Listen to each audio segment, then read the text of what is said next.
Akeem Olufemi Gbajabiamila.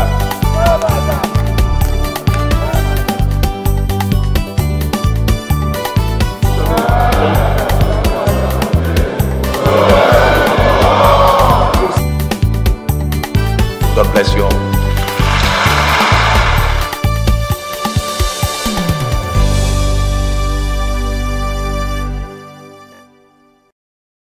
That this assassination attempt on Governor Utom of Benue State is an invitation to anarchy. House of Reps condemns attack on Governor Utom, says incidents an invitation to anarchy. It is the right for every Nigerian to have education. And Constitution review set to focus on child education amongst other issues during amendment process. You are welcome to another fresh package of the program, House Ticket, a window into the activities of our elected representatives as they go about the business of lawmaking from plenary to committee rooms and the constituency front. Glad to have you join us. The House has adjourned sitting in plenary for the Easter. It will resume proceedings on Tuesday, the 13th of April 2021.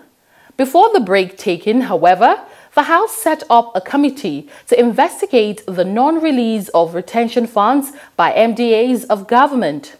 In another scene, lawmakers advocate for diversification from oil to gas. All of these, plus other activities of the lawmakers in recent times. Please stay tuned for the full package of the program. If we set our minds right, embrace each other in love and brotherhood, we will come through these troubling times. We will survive, we will recover, and then we will thrive.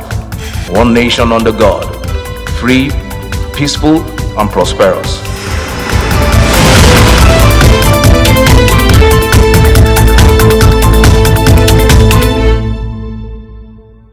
From Tuesday 23rd to Thursday 25th March 2021, when the House sat in plenary, it took the first, second and third reading of several bills, even as it considered other matters of national interest. The investigation into the Auditor General's report on financial infractions of government and international organizations, infrastructural development alongside other investigative motions were amongst issues discussed. Let us get a summary of the proceedings as compiled and presented from the studios. In the week under review, the following bills, amongst others, were taken at first reading. Minimum Standards of Healthcare Facilities Bill 2021, Facility Management Agency of Nigeria 1999 Establishment etc. Bill 2021, Cabinet Composition Bill 2021, Transition Bill 2021, and Nigerian National Petroleum Corporation Act Amendment Bill 2021. Others are Child Rights Act Amendment Bill 2021, Older Persons' Rights and Privileges Bill 2021, Road Funds Management Authority Bill 2021, Rice Restriction and Anti-Smuggling/Holding Bill 2021, and Export Prohibition Act Repeal and Reenactment Bill 2021. For second reading, a bill for an act to amend the Orthopedic Hospitals Management Board Act of 2004 to provide for establishment of orthopedic hospitals Benin, Edo State and Jalingo, Taraba State, and for related matter was taken on Thursday, the 25th of March 2021. The bill was referred to the House Committee on Healthcare Institutions. Another bill which was read a second time was for an act to alter the second schedule to the Constitution of the Federal Republic of Nigeria 1999 as amended to transfer quarantine from the exclusive legislative list to the concurrent legislative list and for related matters. A third bill presented for second reading and sponsored by Representative Linda Ikpeazu was titled A Bill for an Act to Amend the Coastal and Inland Shipping Cabotage Act 2003 to restrict the use of foreign vessels in domestic coastal and inland commercial activities. The alteration also seeks to promote the development of indigenous tonnage and establish a cabotage vessel financing fund and for related matters. Some of the problems identified by the 2008 Ministerial Committee on the review of this act include: 1, unknown number of vessels operating on our waters due to refusal by operators to register their vessels in the special cabotage register operated by the NIMASA. 2, contrary to the intentions of Section 9, debit notes appear to have been replaced with the need for waivers, as foreign vessels are allowed to continue their operation on our waters without restrictions prior to obtaining waivers. Inadequacy of the waiver system as provided for under Sections 9 to 14. Inadequate penalty regime for non-compliance with the provisions of this Act. Other bills that scared second reading earlier in the week under review include the bill for an act to establish the Federal College of Education Tudun Wadan Dankade and for related matters.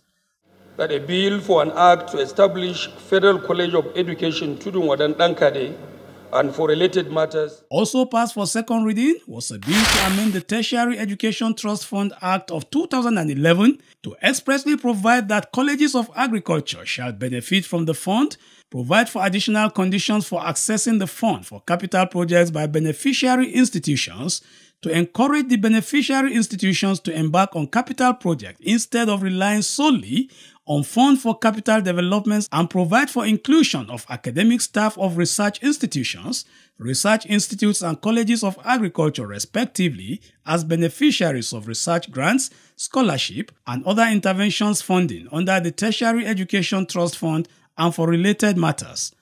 3 lawmakers sponsored the bill. To move a motion on the bill that seeks amendment on Tertiary Education Trust Fund Act 2011. The bill has been referred to the House Committee on Tertiary Education and Services for more legislative input. On motions, lawmaker Nasiru Sani Zangwendaura's motion called for investigation into the sale of the housing estate under the Sokoto Rima River Basin Development Authority, located at the Katsina State Area Office by the Presidential Implementation Committee on Federal Government Landed Properties. It's all in all about 60 units of houses to house the various cadre of staff within the thing. There's also 2 office blocks as well as a fertilizer store. There's also a 10-hectare fallow land in the area, Mr. Speaker. What we are calling for, Mr. Speaker, is that the land itself or the property itself has been earmarked as part of the inventory of the Sokoto Rima River Basin Development Authority's properties to be partially commercialized in the public-private partnership that the federal government is undertaking with the River Basin Development Agencies.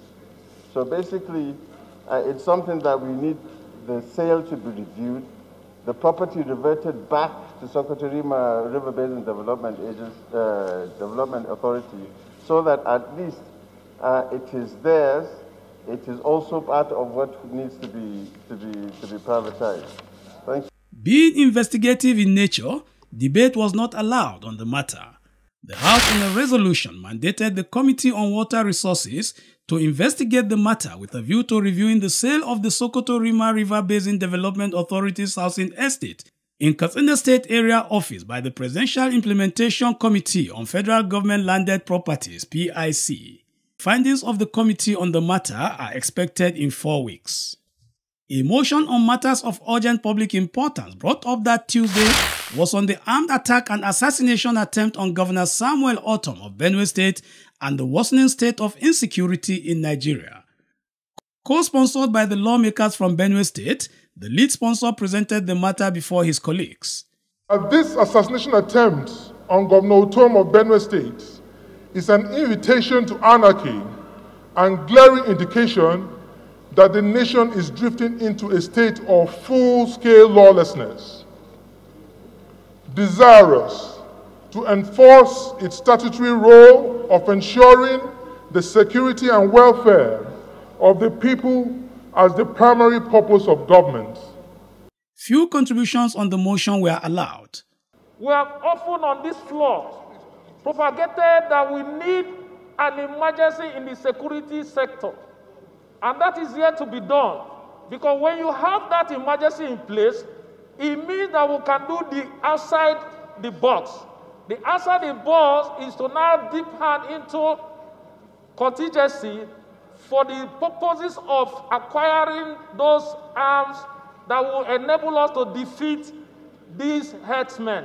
House, in adopting the prayers of the motion, condemned the armed attack and assassination attempt on Governor Samuel Ortom of Benue State by unidentified gunmen on the 20th of March 2021.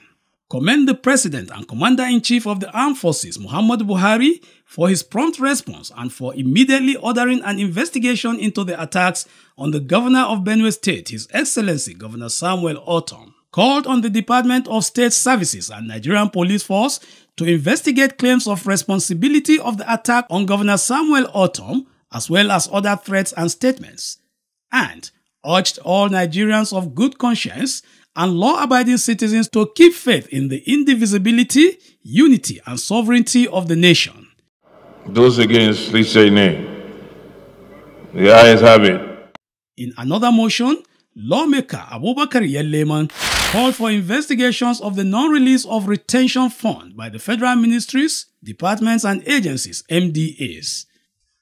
The practice is inimical to the growth of small and medium-scale enterprises, as it denies contractors the needed capital to stay afloat, while part of those funds form part of the 1.2 trillion the Fiscal Responsibility Commission accused about 122 MDAs of failure to remit in 2020 Appropriation Act. The withheld funds are never captured by MDAs as generated revenue, accounted for, or appropriated in the subsequent budget, while beneficiaries are made to go cap in hand, begging and lobbying for the release of the fund, which rightfully belong to them.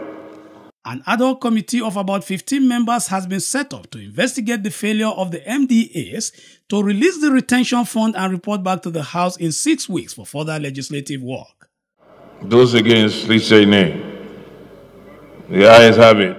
Meanwhile, the House announced the constitution of a new standing committee of the House called the Safety, Regulations and Standards Committee. This decision followed the concerns raised on safety in public places. It became clear that our safety rules, public safety rules, have been, at best, recognized only on paper. And leadership decided to create a standing committee to be known as the Safety, Regulation and Standards Committee of the House, to look into the issue of public safety in public institutions, in schools, in hospitals, government buildings, all across the country.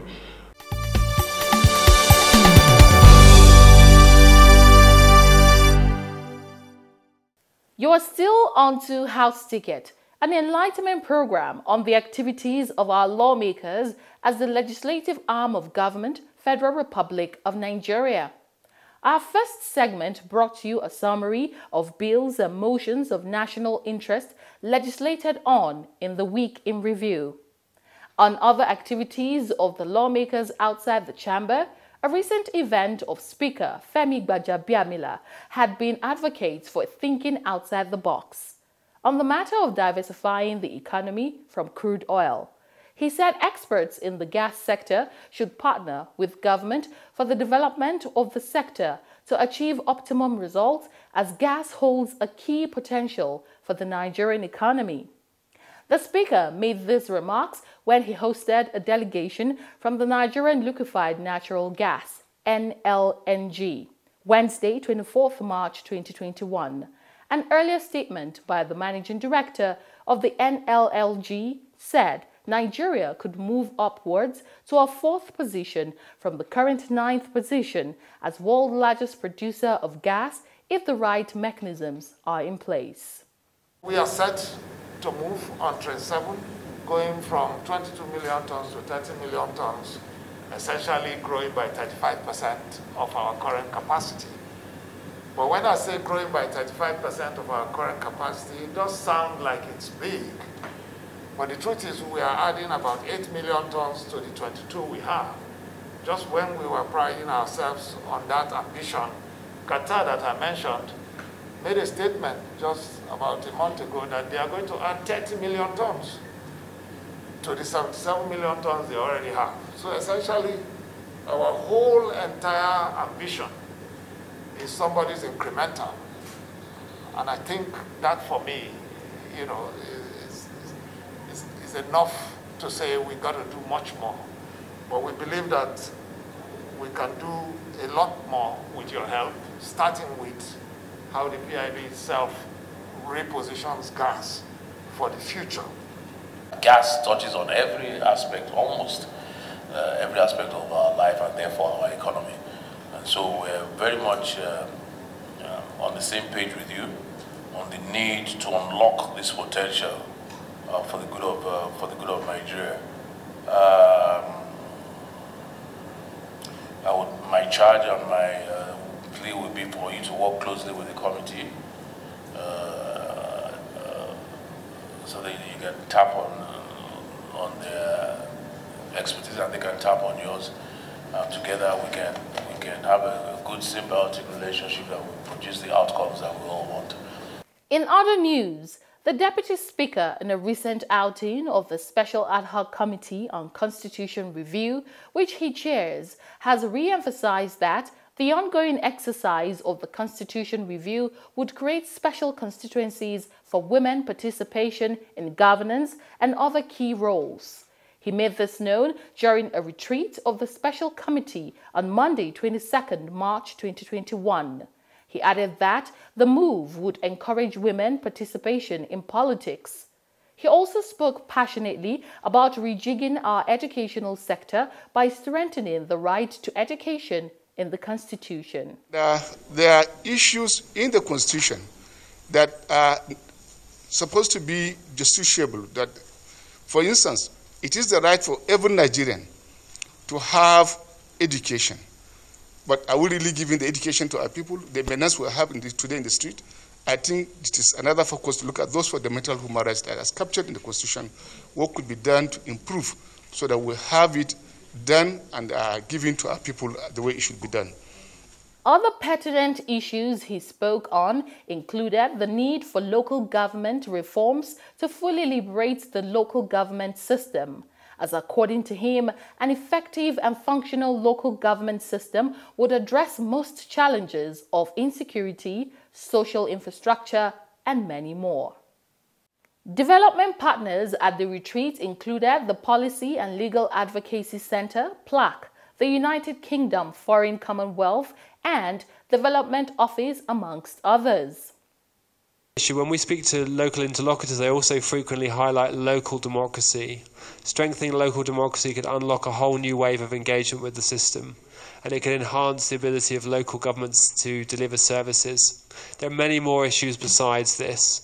Submissions by individual citizens and groups from across the whole country for this process. I know also that there's a lot of anxiety to see that the committee, Mr. Deputy Speaker, is able to point to a specific signature item that it passes for which it will be remembered. We'll take a last report on the program from the committee rooms, where the House Committee on Tertiary Education and Services held a one-day public hearing on 14 bills seeking establishment of a health university, colleges of education, technical universities, amongst other polytechnics. The details. We have to do away with the issue of... If there are challenges, you can always come to the National... We must back that effort.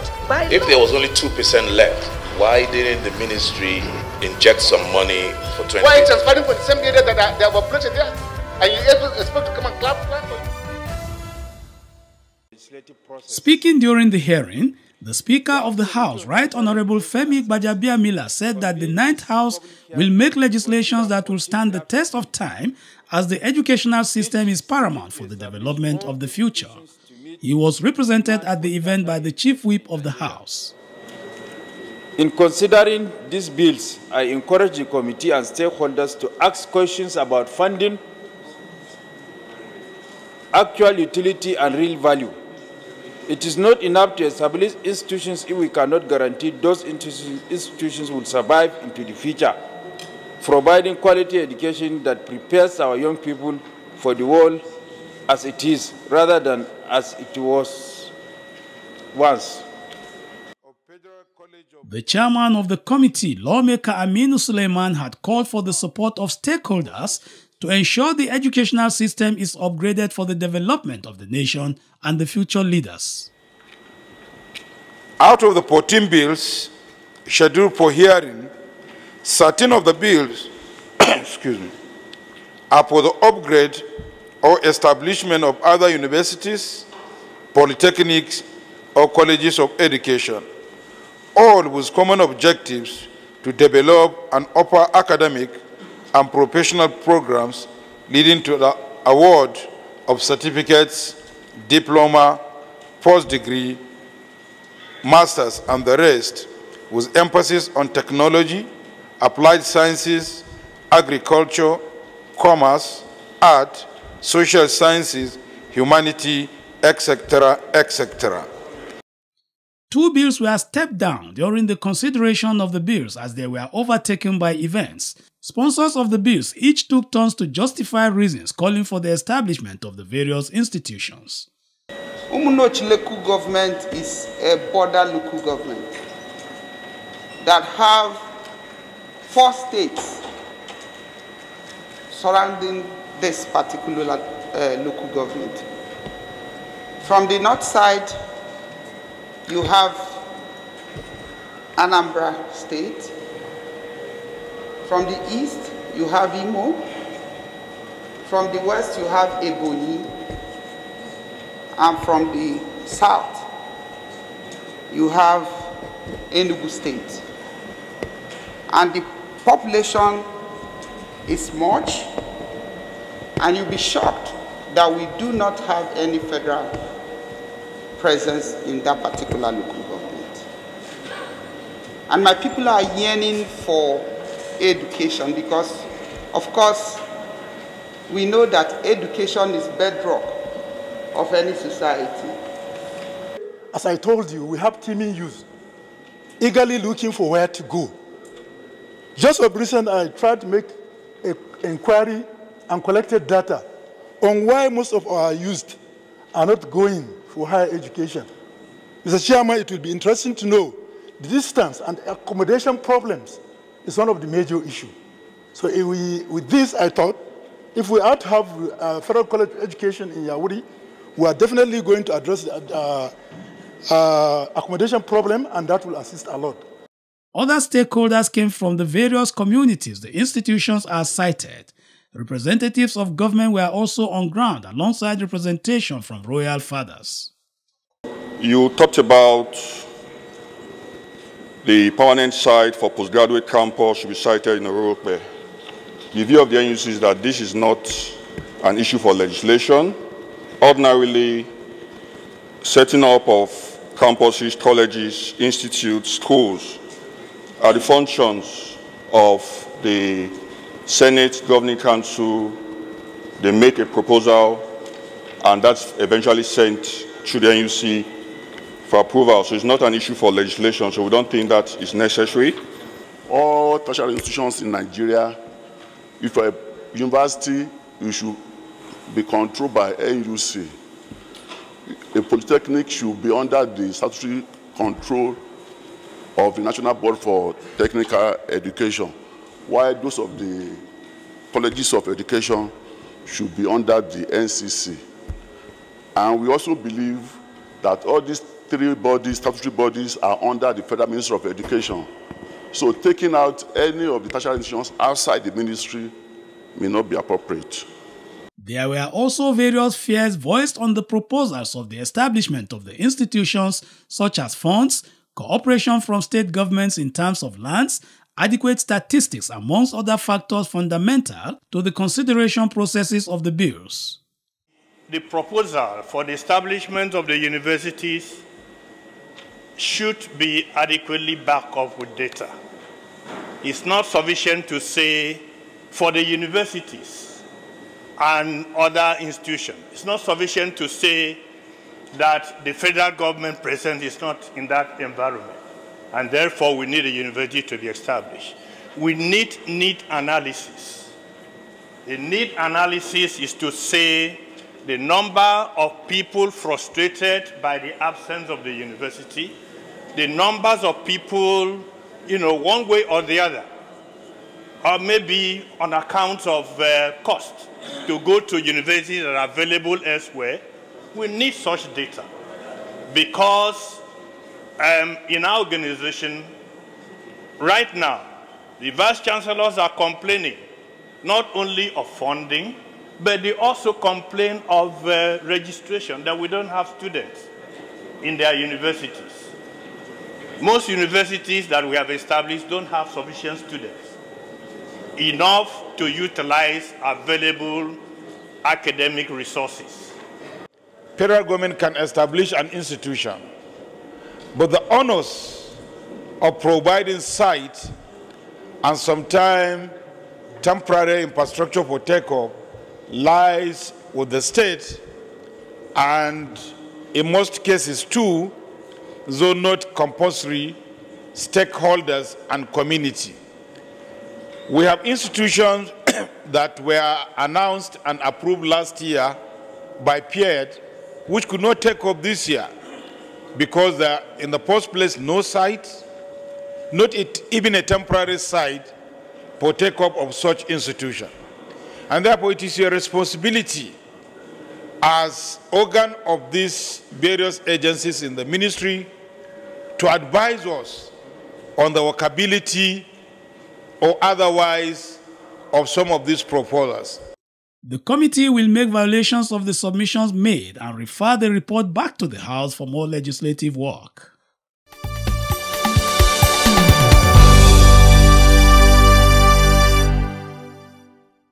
Many thanks for sharing your half hour with us as we updated you on activities of our elected representatives from the Green Chamber of the National Assembly. Join us again next time and remember to stay safe. COVID-19 is real.